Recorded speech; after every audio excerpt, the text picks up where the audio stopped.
Om Sahana Vavatu Sahanau Bhunaktu Sahaviryam Karavavahai Tejasvinavadhitamastu ma vidvishavahai.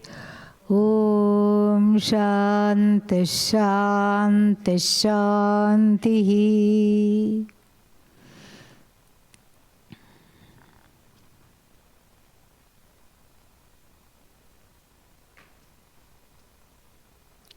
Most of our doings, most of our actions are compulsive in nature. They are directed by two kinds of impulses. One, to gain something we do not have, and two, to protect what we like and what we already have. This is the whole life. Think about it. Think about all your pursuits and you will see that they fall under one of the two categories. Half of the life is gone in gaining what I don't have. I don't have this, I don't have that. And then each time it becomes worse because I see other people having it. How come I don't have it? Why me? Why have I been singled out to not have this? So half of the pursuits are called pravritti. Running towards things, people, situation, events, and other abstract things like status and fame, etc. That I don't think I have. Half of the life is gone in that. And then with great difficulty one gains something, and then what do you do after you gain it? You lose it. Therefore, the other half of the life is geared towards protecting that which one has gained with great difficulty. And frankly, this is an exhausting way to live. It's a very exhausting way to live. Even thinking about it is one slightly gets tired. If you look at the reality of how we have led our lives. Half of the time, yes, I want this, I want this, I want this. Then I have to protect this. What I have to protect. You get a house. Yes, I want a house. And then what? You have to protect it. You have to install all kinds of things that go bing, bing, ding, ding whenever whenever somebody is not supposed to be there, comes there. Alarm systems, you have to install, you have to protect it, and then it needs to be painted, it needs all kinds of upkeep, which is tiring, really. And then what else one runs after? Money. I have money. And then you spend the rest of your life protecting the money from itself, really. That's what is called inflation. Who would have thought that money is a pursuit which is which never comes to an end because it needs to be money is an entity that needs to be protected from itself. That's why you have to keep finding ways to invest it and finding ways to keep on doing this. Terrible it is. And same thing. One gets married, one has a life partner, and then what? I love you, therefore what? Sit down. I have to control you. I love you, therefore you have to behave only in this way. You can't go here. Why? That means you don't love me if you go here. You can't go there. You can't do this, you can't do that. You think you're controlling the person and protecting the object of your love, but actually you're strangulating yourself and the other person. Really. Same thing with every pursuit. Half the time trying to get it, and the other half the time trying to protect it. And then 2 other activities are also included in this. Getting rid of things I don't want, which I have accumulated, and keeping things at bay which I never want, like death, old age, wrinkles. Yes.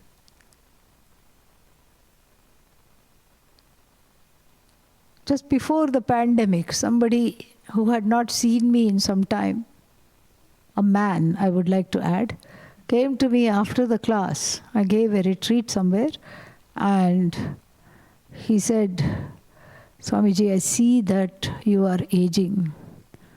There are lines on your face. I have this wonderful anti-wrinkle cream. Please use it. I was agog. I said, so what if there are wrinkles? No. You shouldn't have wrinkles. If I shouldn't have wrinkles, who should have wrinkles then? You shouldn't have wrinkles because if I look at you, then I will feel sad. So therefore, you shouldn't have wrinkles. Yeah. I gave away that cream to somebody, and they were just ecstatic. They were over the moon. Oh my God, this particular make, it's so expensive. Even to look at it, they charge money. And can I have it? I said, yes, please take it. Certain things to always be kept at bay, and the whole life goes in this. And these twofold pursuits are powered by twofold strong tendencies within oneself. One is called raga, strong preferences.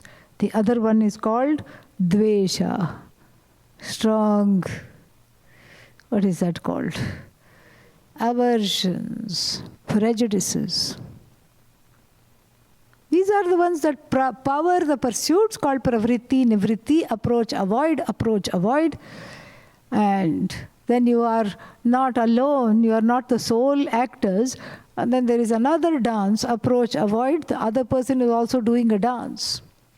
You pursue somebody else and you are approaching them. And what do they want? They want to avoid you at all costs, so they are running away.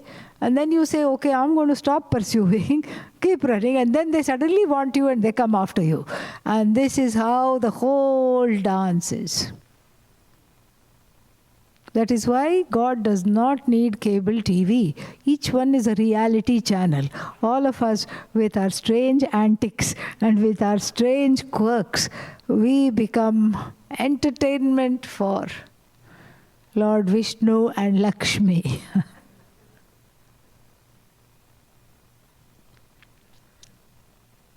The fellow prays, the bhakta, the devotee prays.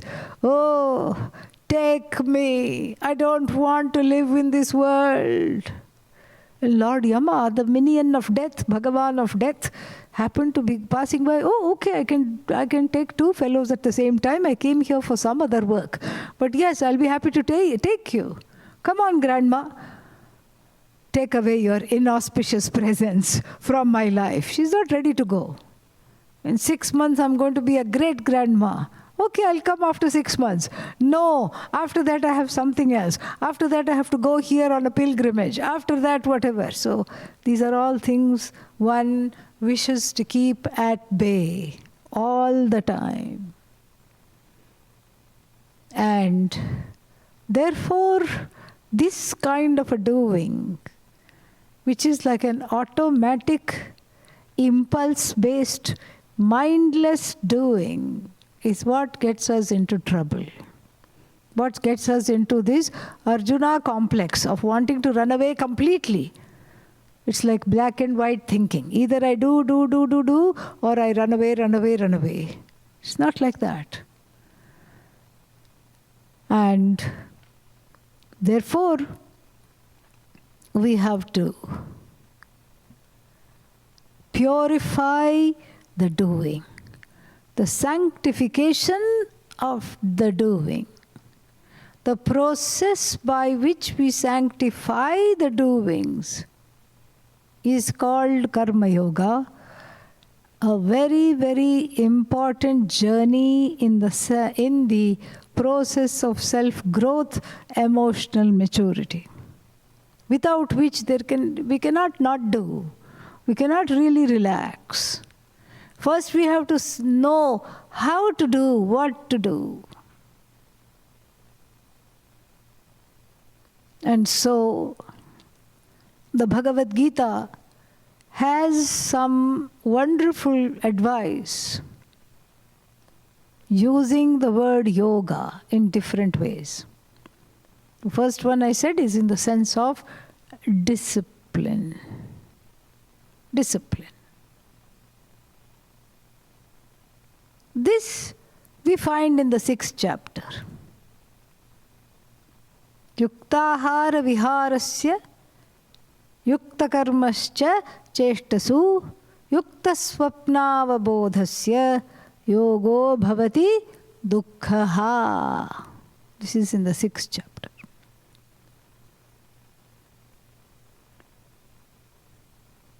There we are told that proper doing, which we'll see very soon, rightful doing, mindful doing, leads to self-growth,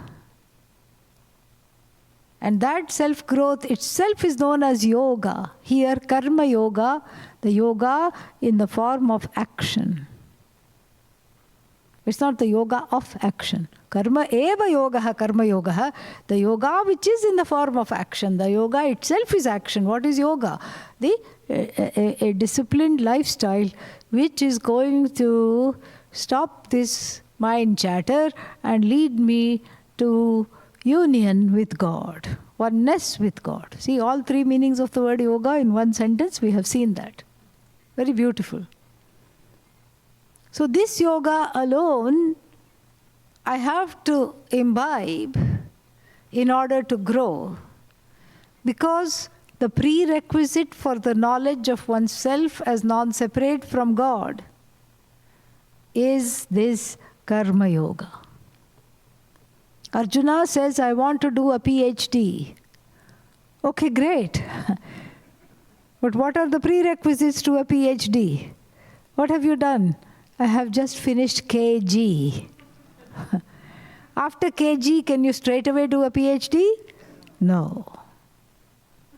You need to have a high school diploma, you need to have a college degree, you need to have a master's degree, then they will look at you, look at your application. Unless you belong to some, what is that, child prodigy Mensa club or something like that, you can't go from KG to PhD. It's just not possible. You cannot do that. So here too, this karma yoga is an important place of gaining the prerequisites to understand the Mahavakya Tattvamasi. Otherwise you are told you are God. Yeah, right. Right, I am God, big deal. As though this is possible. At best I am odd, I am not God. This is how we grow, because from addictive doing, you cannot suddenly go to non-doing. To understand the truth of oneself as a non-doer is just not possible from a place of addictive doing. Therefore, what do we have to do? We have to do with discipline. In the Bhagavad Gita, the first thing, the first teaching is to have a disciplined life of moderation. Yukta ahara. Ahara, what you take in, should be yukta, proper. What is proper? Food, how can you say it is proper? Somebody eats 2 chapatis. Somebody eats 15. So which is proper? There also we have a formula.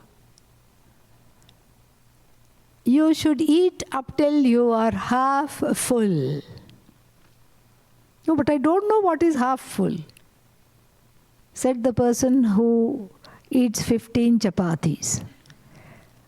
And so to that person I would say, eat 7.5 chapatis. You know that I can eat 15, eat 7.5.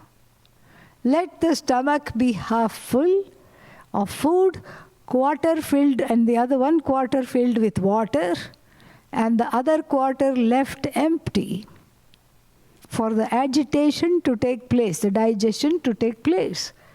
If it's all full like a washing machine, you stuff it with clothes and you turn it on, what will happen? Nothing will happen. And so this way, proper eating also constitutes how I eat, where I eat, when I eat. And the eating itself is converted to a prayer. This is Karma Yoga. And same thing, Yukta Vihara. Vihara means movement. And we know this. In the West, we take everything to the extremes. I'm starting an exercise program. I'm going to run from tomorrow.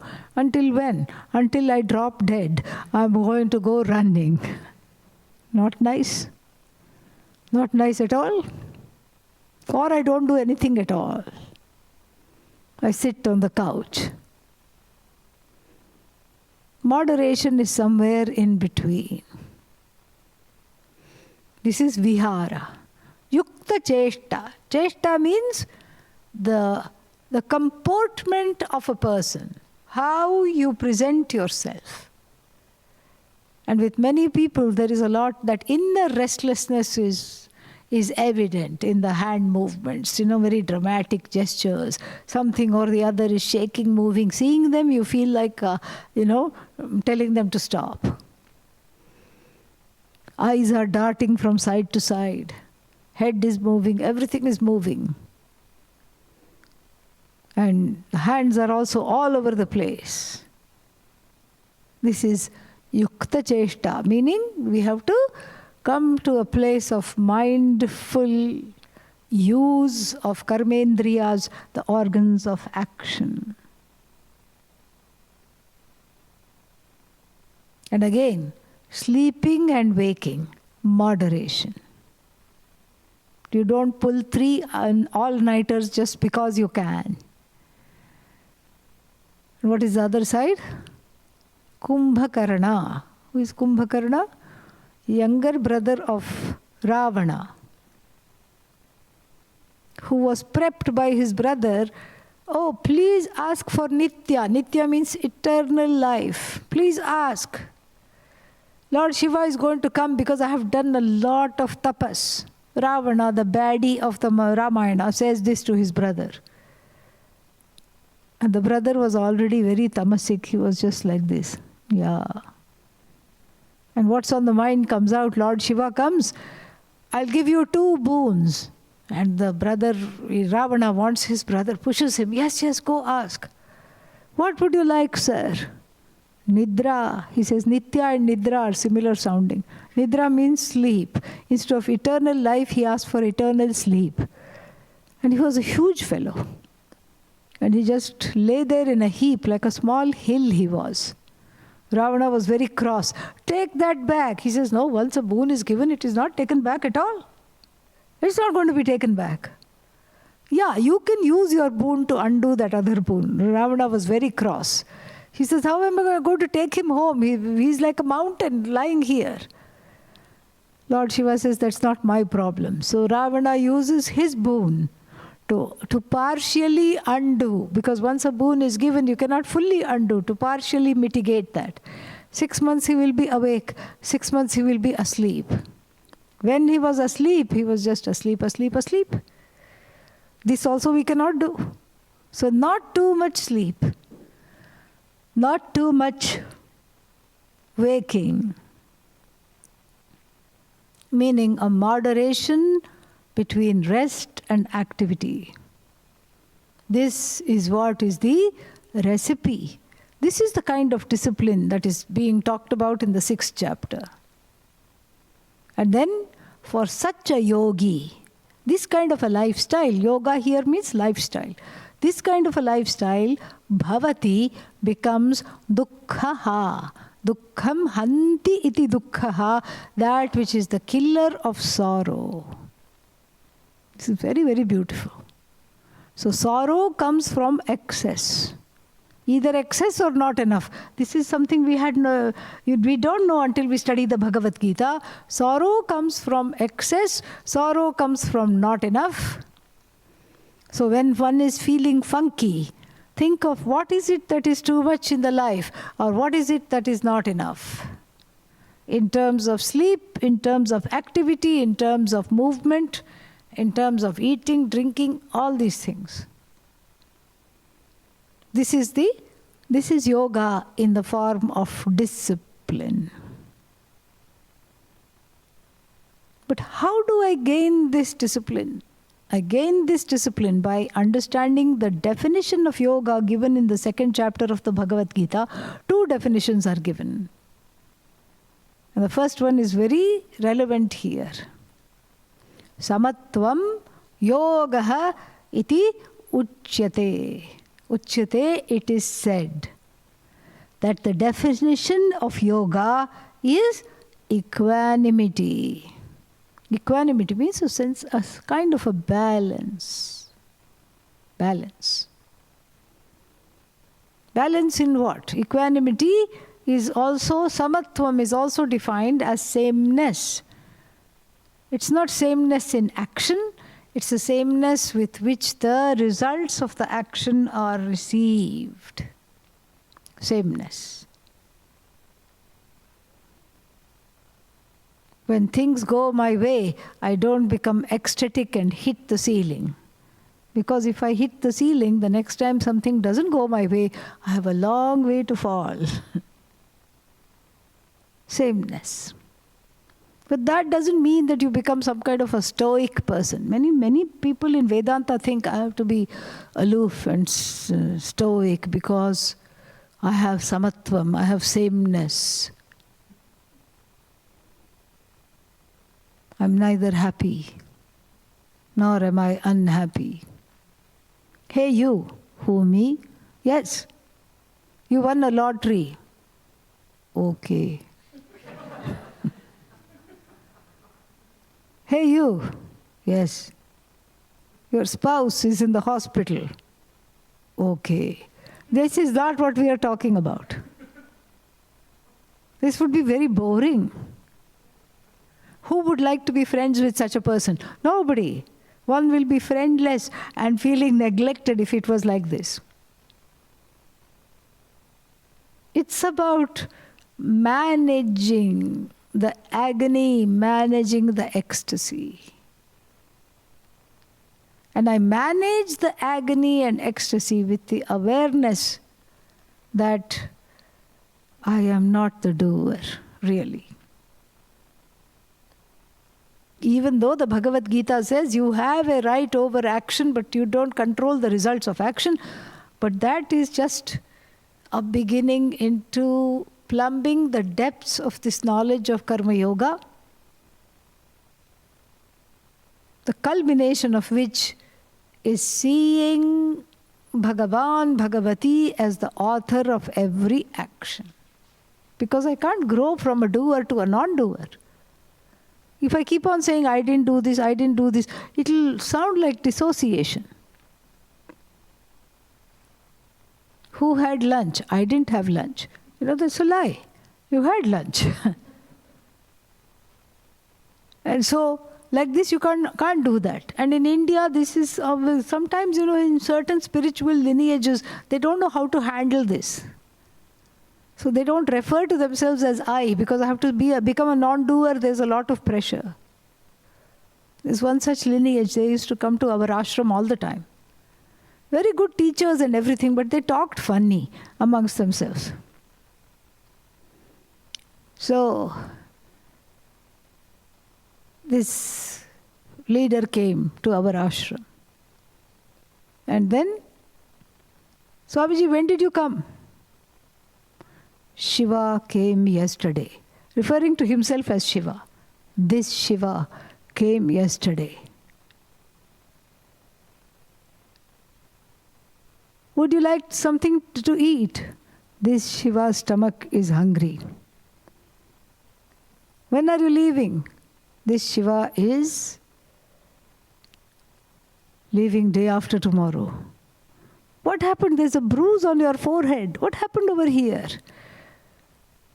This Shiva was hit by another Shiva. You know? Accidentally. Another person dropped something and it hit him, some kind of a freak accident. This Shiva was hit by a plate being dropped by another Shiva. That Shiva. You don't have to talk like that. You don't have to be like that. It's more of a pragmatism. It is to see that I am not in charge of the results of action. First thing I have to see is I'm not in charge of the results of action, because if I were, I wouldn't be attending a retreat on the Gita. I really would not. Why? Because I would be getting whatever I want. Why do I need you when I get what I want? Why do I need a teacher? Why do I need an ashram? Why do I need anything? Why do I need spiritual instruction? Spiritual instruction comes, looks appealing only when I understand that no matter how hard I try, I cannot have the life I want. This is the conclusion I have come to, and so therefore the spiritual instruction looks very, very wonderful. It becomes a haven to understand what is going on. Why is it that I don't have any control over my life? But that's a fact. It is really a fact. Whatever you don't want, you get 2 helpings off. Whatever you want does not come at all. Doesn't come. What you don't want only keeps coming. And so therefore, this is something we have to really understand. I do not have a say over the results of action. They are prasad. You know what prasada is, right? Yeah. That which comes from God is prasada. Even in a church we have that. It is called communion. There also you don't fight with the priest. I want bigger, I want this more. This one got a bigger piece. I didn't get enough. No. It's the prasada is a metaphor to gracefully accept whatever comes. This is the only thing I cannot do. You tell me to do anything else I can do, but I can't gracefully accept whatever comes. Because what comes is not to my liking, what comes is terrible, and I don't want to deal with it. And here you are telling me to accept what comes. Now I will tell you to accept your non-acceptance. That's all you can do. Can you accept your non-acceptance? No. Can you accept the non-acceptance of your non-acceptance? No. Can you accept the non-acceptance of the non-acceptance of the non-acceptance of the non-acceptance of the non-acceptance of the non-acceptance? Yes, just to make you keep quiet, I'll say yes. Oh, good. Now it's just another hop, skip and a jump to accept the non-acceptance of the non-acceptance of the non-acceptance. Then I accept the non-acceptance of the non-acceptance. Then I accept the non-acceptance. I'm already there. Somewhere you have to say, because this is not in one's hands. I can sit and rail and rant, but what is the use? I can't change 8 billion people in the world. I can only change me. I can only transform myself. This is what spiritual growth is about. Samatvam yogaha iti uchyate. That means I learn to manage my likes and dislikes in the face of the prasada that comes. Some prasadas are delicious. Oh, wonderful. There is a temple called Tirupati in India, and they make these big calorie balls called laddus. They are huge. Yeah. And then if one of them comes into your life, you can feed a whole family with it. So everybody gets a small piece. It's more than enough. Wonderful. It's got all kinds of wonderful things. So one day, I get this. Somebody rings the bell. I went to Tirupati. Here is the laddu for you. Oh, all for me? Yes. This is fantastic. Prasada. Fantastic. Whole laddu. Next day, what? A little bit of something. I wanted a lot, but I got a little bit. I didn't get a lot. I wanted one particular job, but they said, we have already hired for that one. Here, you can take a lesser one. What should I do? Just sweep the yard. Yes, sweep it nicely. But I don't want to sweep. I want to weep. I don't want to sweep. This is not what I want to do. The first one was prasada. Now I have a job, but not the job that I want. Prasada. In the first one, the outcome is more than my expectation. In the second one, the outcome is a little less than my expectation. And of course, there's the ideal, typical scenario of the outcome being exactly according to my expectation. And that is wonderful, of course, but how often does that happen? Hardly ever. So the outcome is either always, a little less than my expectation, very rarely a bit more than my expectation. And then sometimes the outcome is opposite of my expectation. This person I know went and put a lawsuit against somebody because they thought they were owed money or something like that. And then, there was a very, some big conflict was there, and then it turned out that they had to end up paying. Not only did they not get the money, but they had to end up paying opposite of their expectation. So if I'm able to manage the times when I have things according to my expectation or more than my expectation, the positive part has to be managed and the latter part just takes care of itself. It's really, really amazing. The latter part takes care of itself. And therefore, this is something which is important. This is samatvam yogaha iti uchyate. This is a very important part of karma yoga, teaching us the discipline of how to manage our emotions. The yoga of emotional management. This is what karma yoga is. One part of it is that. Now I have a question for you. Suppose somebody says, I have my likes and dislikes. I like the money that you keep in your house. But I don't like you, okay? I just like the money. You have a safe, I have spied and I have looked. And then I have done all the hard work. I have dug a tunnel from your house to my house. And with the binoculars, I know the number of your safe. So your safe is very unsafe, actually. Yeah. It's not at all a safe.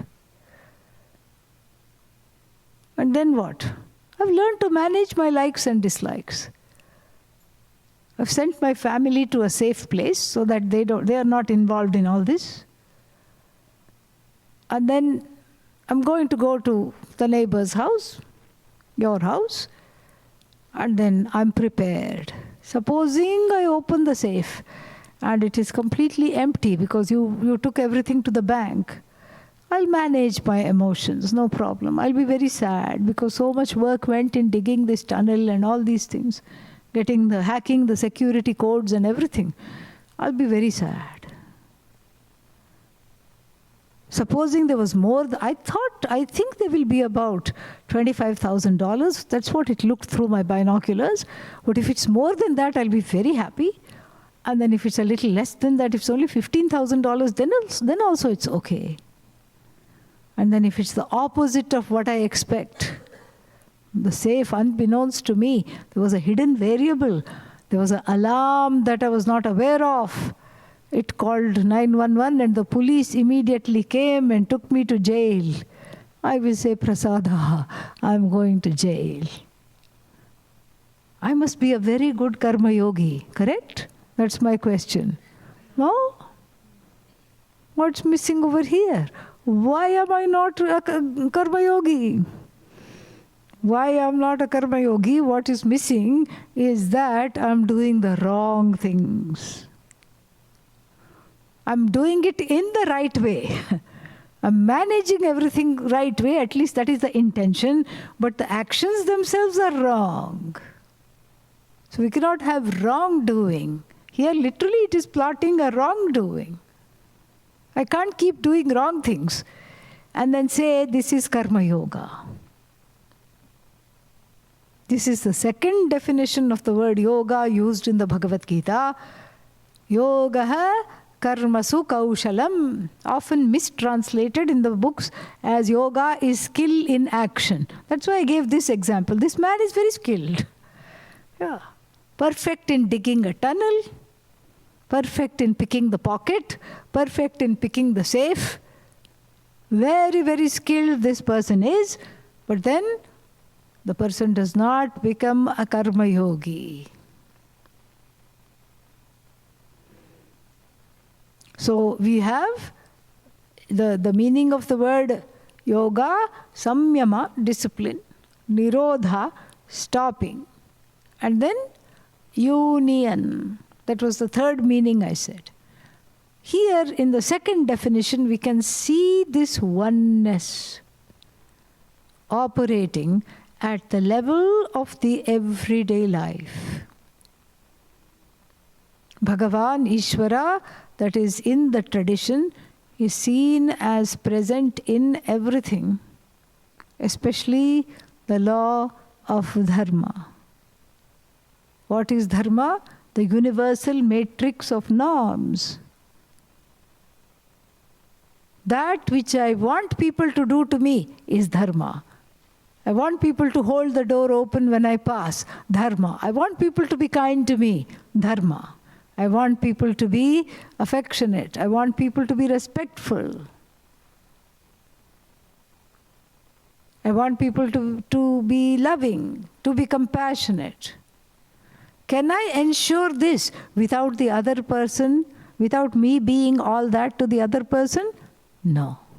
I can't expect that people will be kind to me when I am unkind to them. I can't expect people will be considerate towards me while I'm inconsiderate towards them. I can't expect for the door to be held open when I walk, when I occasionally do not also open the doors for other people. This is the lived dharma. Wherever there is dharma abiding, there is Bhagavan abiding. Dharma is not a mandate of God, it's a manifestation of God. And so therefore, here, skill in action is basically being, reliving the oneness with dharma. When I embrace dharma, it embraces and protects me. Dharmo rakshati rakshitaha. Rakshitaha dharmaha rakshati.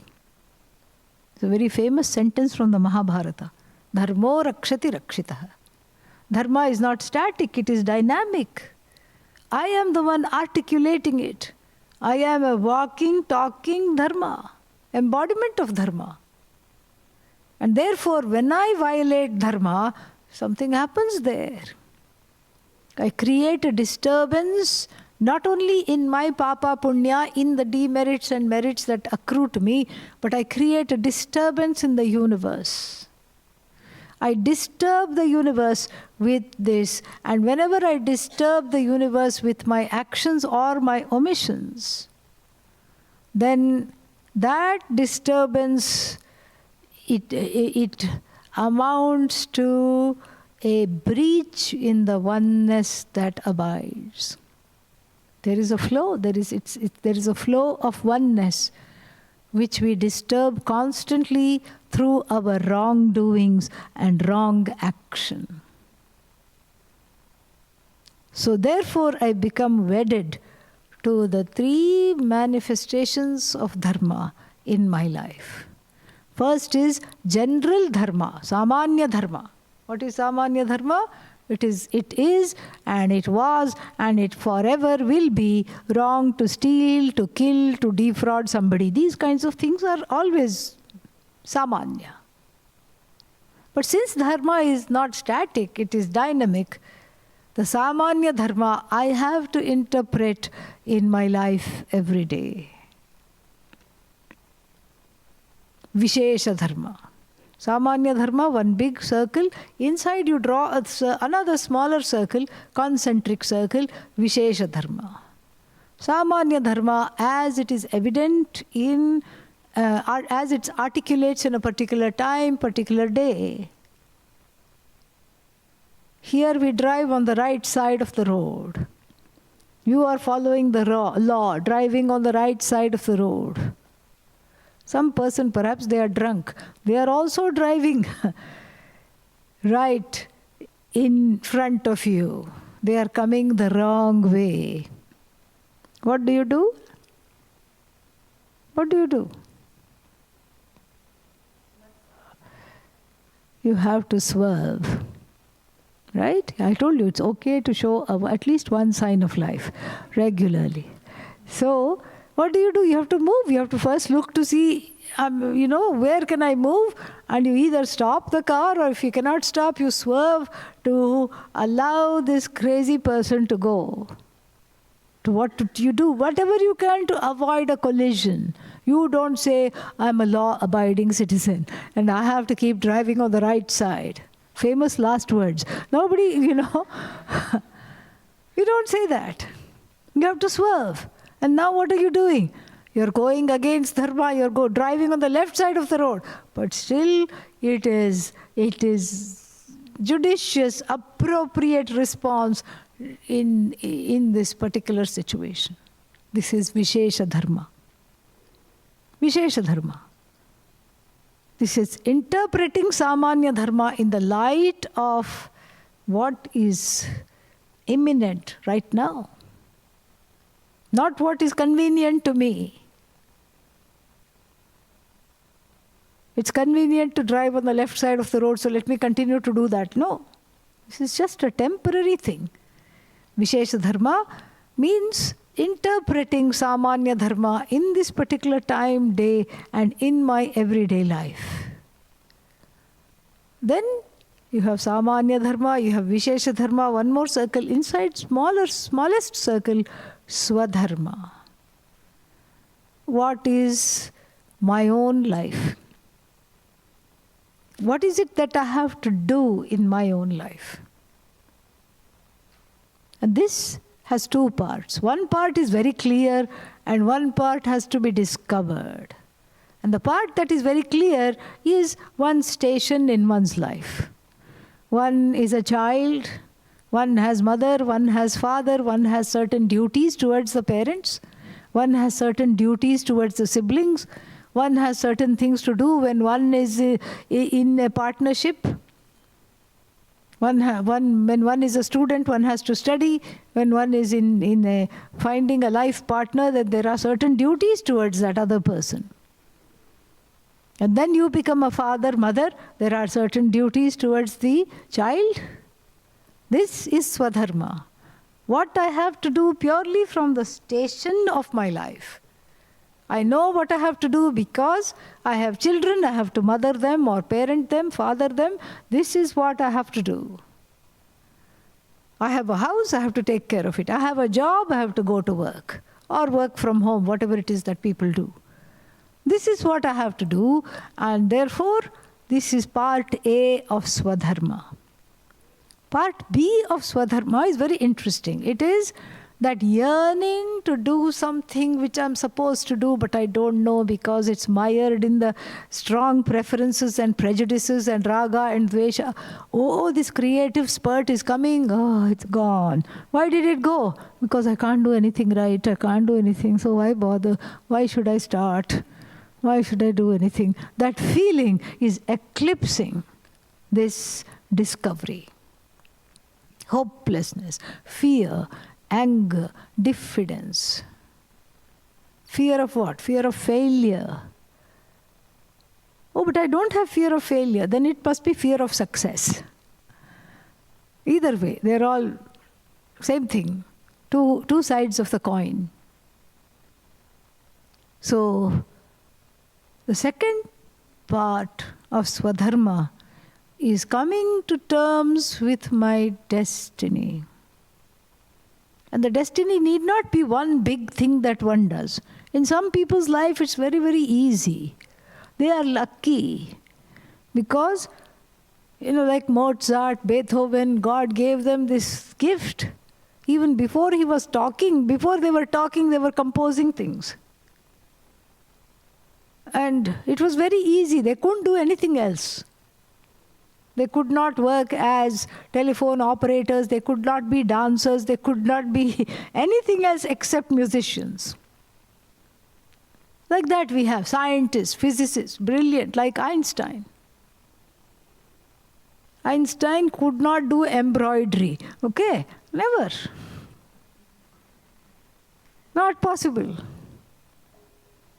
And we envy such people. Some people are writers. You just give them, some writing device and they're writing all the time, feverishly so. They cannot help but write. They make themselves sick in the expression of the Swadharma, but they have got to do it. Some people are painters, Monet and all these people. This is what, and even they went crazy, some of them. Whether it was due to the lead in the paint or something else, we don't know. But they were led to paint. That much we know. Like that fellow who cut off his ear. What was his name? Van Gogh, yes. And we envy them. Not the cutting of the ear part. No, we don't envy that. But we envy the people for whom this part of Swadharma is very evident, not only to them but to the whole world. But these are like a handful. For the rest of the people, Swadharma has to be discovered. Because it may not be one big thing you're supposed to do.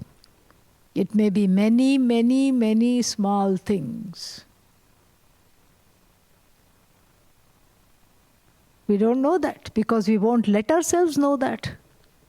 This requires some inner work of letting the hopelessness go, letting the fear go, letting the hubris that I'm meant for something big, that also needs to go.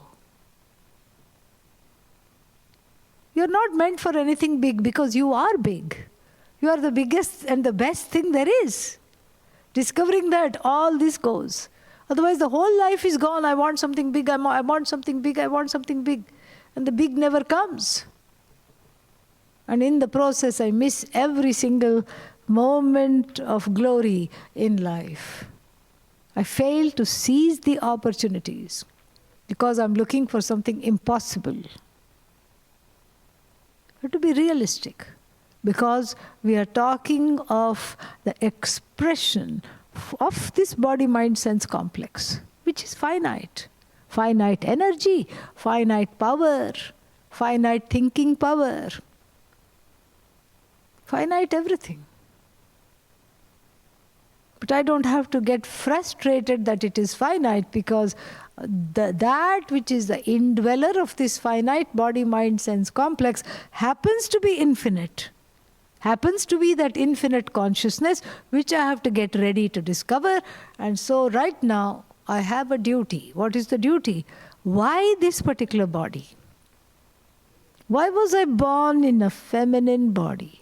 Why was I born in a masculine body? Why was I born in a body that is feminine but actually feels masculine, and vice versa? That is also there. All these things we have to look at. What is it that I have to bring forth? And again, we have to think of it without a hubris there, without some kind of a grandiosity. And if I am honest with myself, I will see, like Nachiketa did in the Kathopanishad, that I'm good at many things, he says to himself. He does a little bit of self-talk. And in certain things I'm very good, in certain things I'm not so good. But yes, this is a realistic self-assessment. Where are the skills? Where is the expression? Where is the calling? I don't hear the calling. Why not? I don't hear the calling because I'm yelling inside. I don't want to do this, I don't want to do this, I hate this, I hate this, I hate this. How will the calling be known? There must be some space. There must be a little emptiness. I have to empty the raga and dvesha, the hold of the strong prejudices and preferences need to be managed gracefully for there to be some inspiration. And when the inspiration comes, I have to follow it. Most of the time, what happens? People say, this is not enough, this is the wrong thing, I will not do this. Like the example my teacher used to give of a machine. In the machine, there are certain moving parts. And then there is the nut and the bolt, which is supposed to not bolt. Yeah, it is supposed to sit still. Here was one such lug nut, it is called. And this lug nut was feeling very bad. It had a human mind, poor thing. It was feeling terrible about itself. It saw the piston, which was going like this all the time. Feeling very happy with itself. It saw one more thing that was going like this. Saw one more thing that was going like this. And what am I doing? Sitting in place. Terrible. I hate my swadharma, sitting in place. I also want to move. I can't seem to move. It tried to move clockwise, nothing happened. Then suddenly it was inspired, within quotes. It said, let me try anti-clockwise. Ooh, I can move. I can move. I can move. I'm faster. I'm moving faster and faster and faster. Crash. Boom. Brought down the whole machine. Stupid. It did not understand that simply by sitting quietly in place, it was keeping up all the movement. In fact, the proper functioning and the movement of the machine was contingent upon what? Upon the stillness, upon the stupid one sitting still. That's why it's called a nut. Okay? Behaves like one. Behaves like one. That's why I love the last line of Milton's Paradise Lost. They also serve who only stand and wait. Very nice. Very moving, very beautiful. What should I do till I discover my swadharma? Do some things. Do some reaching out actions. Take care of yourself. Wake up on time. Brush your teeth. Have a shower. All these are social service, you see, yeah. These are all acts of social service. Do self-care. And when you have mastered that, care for others. The Swadharma will manifest when you settle down. When you settle down after not singing sad songs, after letting the misery go. If I let the misery go, Swadharma will come to the fore. It will. You will know exactly what is to be done. But what if I make a mistake? Make a mistake, it's okay. As though you haven't made a single mistake. Make a mistake. But Mark Twain said something wonderful. Make new mistakes every time. Don't make the same mistake. Make new mistakes. New mistakes means there is growth and there is learning. Make new mistakes. Do not be afraid to make mistakes. Nothing wrong in making a mistake. Make several, in fact. But the nice thing is that there is an inner resilience because of which one comes out of this. One comes out of the mistake. One says, oh, not good. Don't go there. Come back. Let's try something else. This was a disaster. Let's try something else. No problem. You have to dust off and put a little band-aid on the wounds and then get going once again.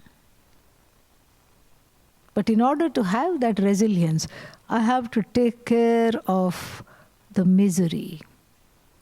That is the third definition of yoga in the Bhagavad Gita. The first two which I talked about, what were they?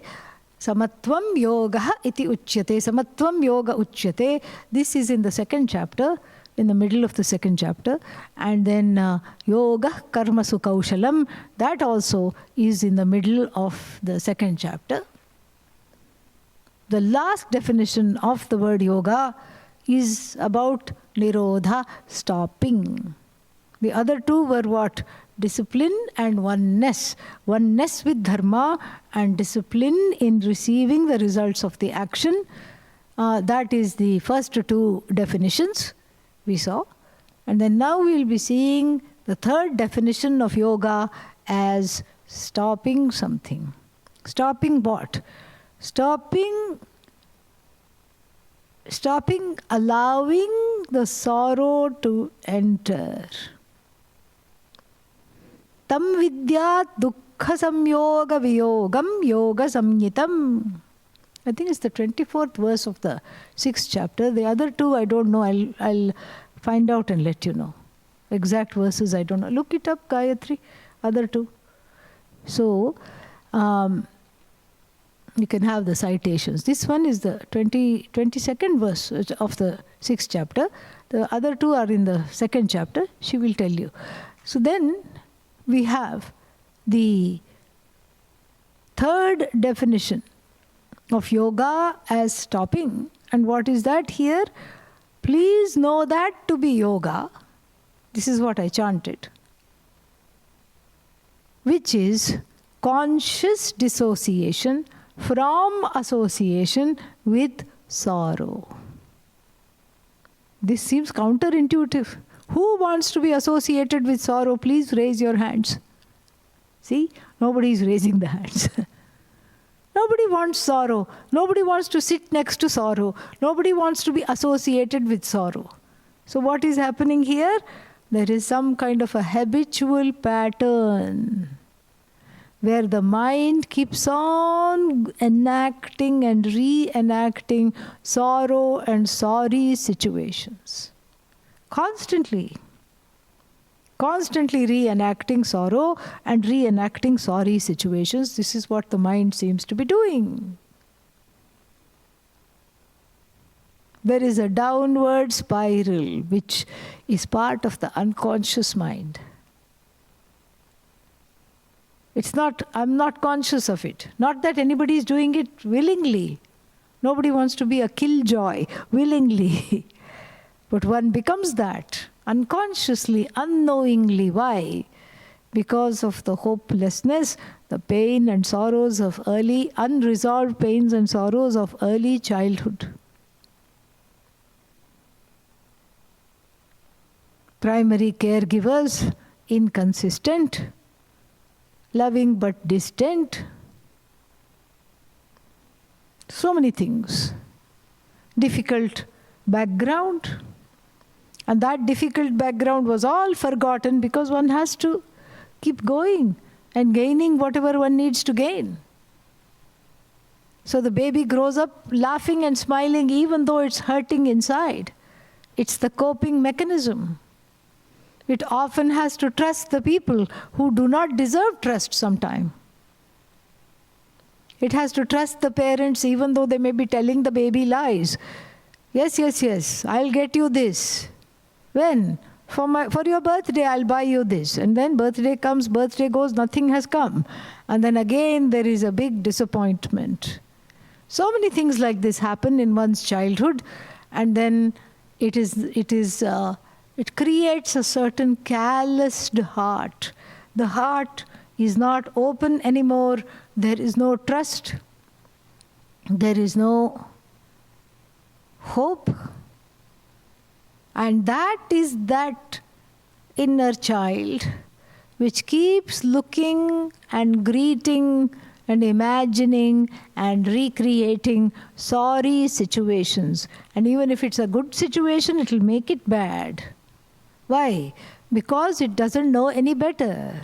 It thinks it will be noticed only when it is sad, because that's how the childhood was. Only when it cried and cried and cried and cried and cried, it got attention. So even now, when it wants attention, what will it do? It will look for occasions to complain, occasions to cry, occasions to keep rehearsing the distress of life, thinking that by rehearsing it, it will become happy and it will reverse it. So wrong. Cannot do that.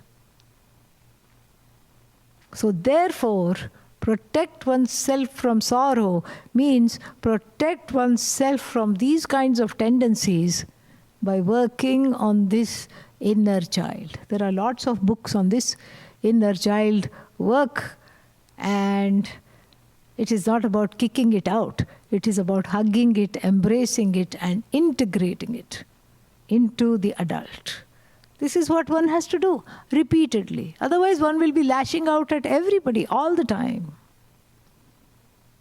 And one will be sad, one will be angry, and then one will be angry and sad one day, and the next day one will be sad and angry.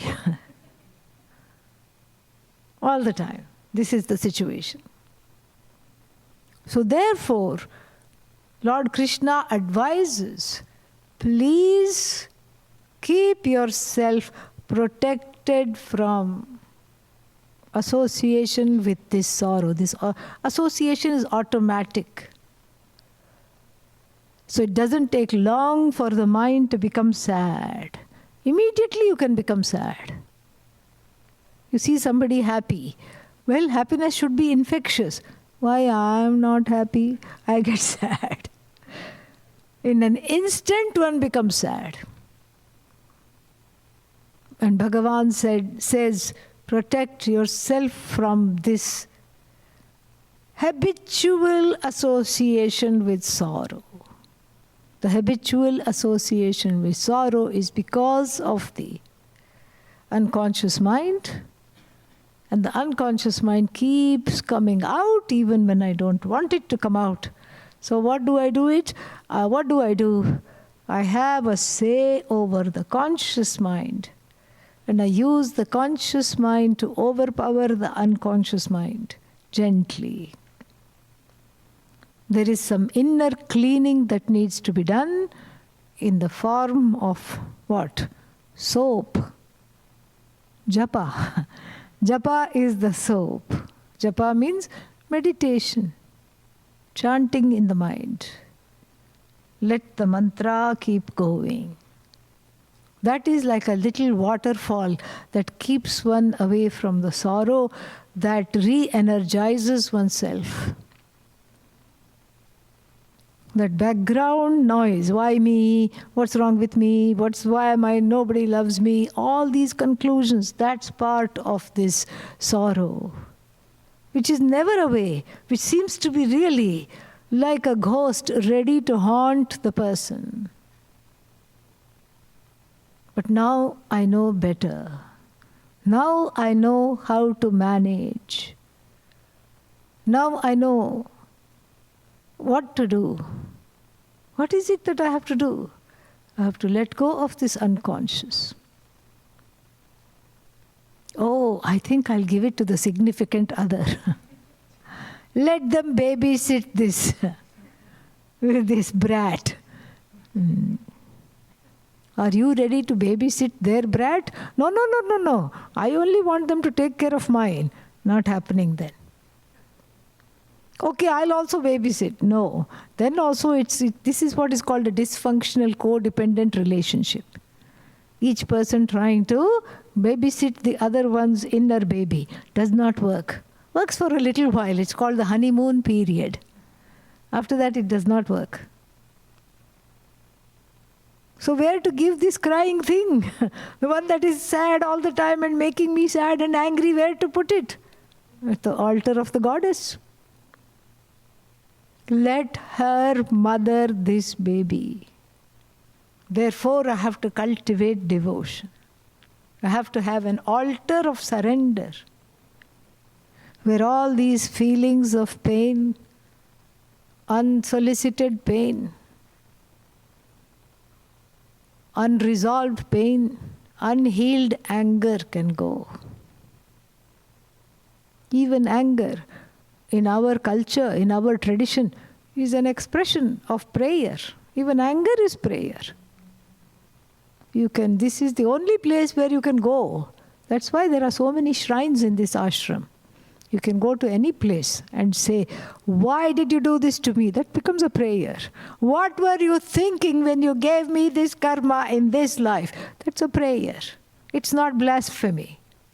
No matter what you say, all the deities in this ashram are smiling and blessing and smiling and blessing. It becomes a form of super therapy. And you see, you don't even have to pay. It's free therapy. Sitting in front of a shrine is free therapy. It's amazing. Really. And then you don't even get kicked out. And 50 minutes is not an hour. Okay? It's free therapy here. You can sit for as long as you want. And you can say whatever you want. You can't even say those things to the therapist. In fact, this is how it is. You can go and say, what are you smiling about? My life is nothing to smile about. Why are you so happy and made me so miserable? What were you thinking? What's wrong with you? Change my destiny now. I demand it, I command it. All these things you can say. Nowhere else you can say that. It becomes a very special relationship. This is where the unconsciousness, you can let it all hang out. Because here is where you don't meet either dejection or rejection. Anywhere else, people, if you start raving and ranting, people will back away slowly. Yes. This is the altar of surrender that energizes me to go out into the world and do my Swadharma, discover part B of Swadharma. Help me to be in a place without conflict. This is what I have to do repeatedly. Very astute and beautiful teaching in the 6th chapter. Yoga is stopping, nirodha. What is the stopping? The marriage with sorrow has to be stopped. I get a divorce from sorrow right now, this instance. I don't reproduce that again and again and again repeatedly. That is a travesty. Third definition of yoga is basically discovering in myself, getting ready to discover that I am permanently free of sorrow. Like every paradox in Vedanta, this also is a paradox. I have to be relatively free of sorrow in order to be permanently free of sorrow. In order to understand that I'm permanently free of sorrow, I have to develop a relatively cheerful attitude. And that attitude only comes through bhakti. Prasada buddhi, seeing everything as prasada. Allowing everything to just be. And saying, this is how it is. It's okay, it's fine. I need to learn to start laughing at myself. Then only it really helps. Because then, if somebody else laughs at me, I can just laugh beforehand and say, yes, you're right. You're right, I have all these problems. No problem in that. I become much more humble. I become much more fulfilled because my life is in tandem with what I'm supposed to do, and I'm discovering that. I become much more patient with myself and others. I become much more objective as a result of these three forms of yoga when I practice. The subjectivity, that this sad story which keeps revisiting the mind takes a back seat. And then whatever I do becomes a blessing. Then the creative inspiration which I have been longing for just effortlessly comes. And I don't even know it has come because I'm just in line with my destiny and I'm doing whatever needs to be done. Only after I've done it I say, oh, this was done, oh, how wonderful. This is how the Bhagavad Gita helps us to clean up the doing. And when we clean up the doing, then we are ready for the teaching of non-doing. Through doing, we become non-doers.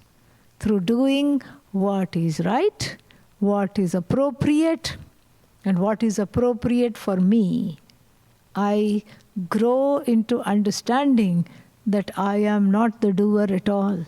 I am neither the doer, nor am I done in by other people's doings. I'm not affected by my own omissions and commissions. I'm not affected by other people's omissions and commissions towards me. This is what is called moksha. This is liberation from samsara. When I know this and I abide in this knowledge, and this is called moksha, freedom. And for this moksha, this Bhagavad Gita is absolutely essential. The knowledge, the teachings in the Bhagavad Gita, something wonderful to study. It is absolutely essential to understand this.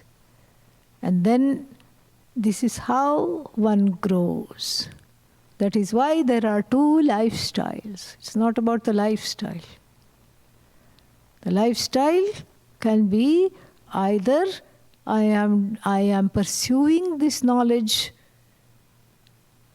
to the exclusion of everything else.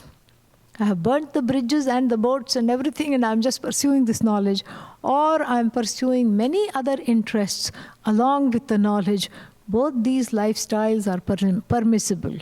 What is not permissible is I am not pursuing this knowledge. That's not the option.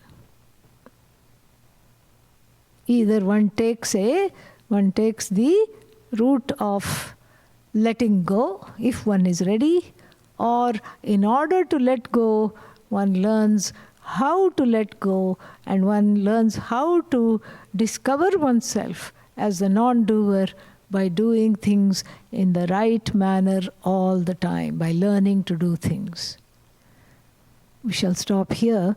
I had hoped that there would be some time for question and answer, but we started a little bit late and I think there won't be. But that's okay. Yes? 5 minutes? All right.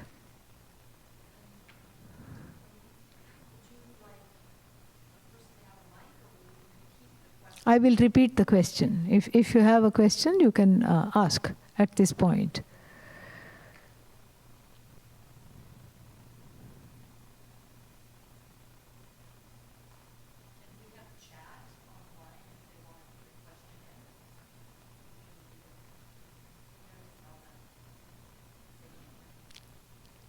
Online also you can ask questions by typing in the chat box.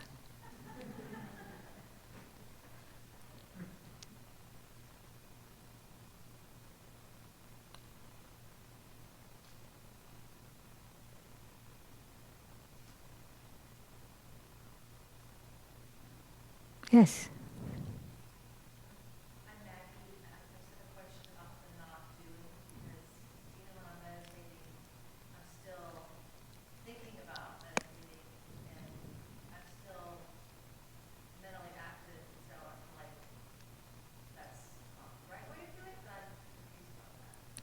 Yeah. This not doing business is very confusing. That's why we didn't talk about it that much. So, not doing is not refraining from action. It's not doing. Not doing means having the awareness that even though I may be engaged in many, many actions, I am not actually the author of action. Why? Because I am Atma, which is free from doership, which is free from experiencership. That is the not doing. I may be doing many, many things, but then I am not seeing myself as the author or the agent of action. That is what it is. So it's not withdrawing from action completely, because that's not possible to do. As long as you have a body, you have to maintain the body. You can't just say, I can't do this. It's like the story of the simply sitting Swami. The simply sitting Swami story it's a real story. It happened during the British colonization of India, where all the temple money were being looted. Temple money was being looted by these so-called people that were called collectors. We still have them. Collect means they would collect other people's money. That's what they were doing. And so then this collector came, and in those days it was all given in kind. It's a small temple in the rural area, and then there was a head priest, assistant priest, the lady who made all the malas, the garlands, and the simply sitting Swami. These were only the 4 people in the temple. And then the head priest was getting 4 bushels of rice, and the assistant head priest was getting these 5 bushels of rice, the head priest. The assistant head priest was getting 3 bushels of rice, and then the lady who did this was getting 2 bushels of rice, and the Swami was getting 1 bushel of rice. This is how it went on. Had been going on for years. The collector comes and downsizes everything. He says, why? So much wastage? More for the crown, more for us, less for you. So we have to grab. So we are going to downgrade the pay scale. The collector comes and says, head priest, 2 bushels of rice. And then assistant priest, how much? 1 bushel of rice. The lady who cleans and makes the malas and keeps everything spick and span, half a bushel of rice. Simply sitting Swami, why we have to give him any money? Nothing. 0. Everybody is upset, everybody is cross. And 2 days go by without any lunch for the simply sitting Swami. And simply sitting Swami makes a mild complaint. Where is the food? Where is the rice? What is happening? And the head priest says, don't come to me. I am also very angry. I have a family to feed. And then what is all this? This is what he came and did. He says, oh, is that so? He says, can I meet him? Yeah, he is right in town. He is staying here for 2 more days. You can meet him. Bring him. I'd like to talk to him about this matter. No chance. He will not listen to you. He didn't listen to any of us. No, please bring him.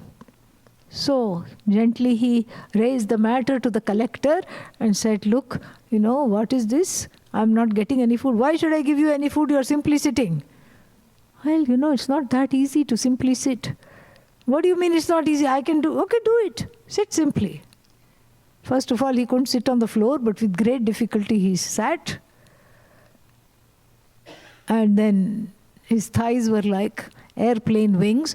Yeah, because he couldn't sit cross-legged. With great difficulty he was sitting. And then he looked around. The man who delivered the paper to the temple came. He started to look at the paper. He says, and the Swami scolded him, look, am I doing all that? I'm simply sitting. You also sit. Sit, simply. And then he got up and left. Next day the pay scale was revised. Simply sitting Swami, 5 bushels of rice. So it's a process. You have to reduce the time you sit in meditation. It's a matter of depth. And if I tell myself I'm going to meditate for 1 hour, it'll be very shallow, at least in the beginning. So start doing 1 minute meditations. 1 minute meditation, OMM is the acronym, Om. And then what will happen is that for 1 minute you can do anything. So it will be very deep, it will be very focused, and then you can slowly increase in small increments. If you master 1 minute meditation, don't go, oh, now I'm going to do 10 minutes. No. I'm going to do 1 minute meditation twice a day. I'm going to do 1 minute meditation thrice a day. Like this you start. And then it will slowly grow. And that quietude will come, and the meditation is for the sake of non-meditation. I told you it's all paradox. The meditation practice is to be able to enjoy that same tranquility during the non-meditating hours, so that the whole life becomes an unending meditation. Did that help? Good.